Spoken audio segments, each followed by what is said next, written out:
গোমুখ আসন। গোমুখ আসন করার জন্য যে লেফট পা রাইট পায়ের উপর, লেফট পাকে এইভাবে, বোঝা গেছে? এটা হচ্ছে গোমুখ আসন। একটা ঘূর্ণার উপরে আর একটা ঘূর্ণা, মানে মুখোমুখি।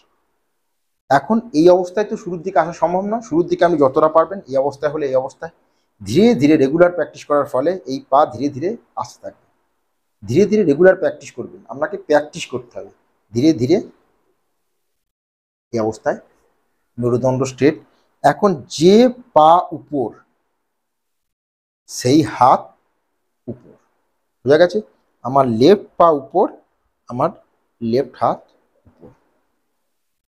আর অপোজিট, যে পা নিচে সেই হাত নিচে। এরপর এই অবস্থায় হোল্ড করতে, ধীরে ধীরে শ্বাস নিতে হবে এবং ধীরে ধীরে শ্বাসকে ত্যাগ করতে হবে। আমি পেছন দিকে একবার দেখাই।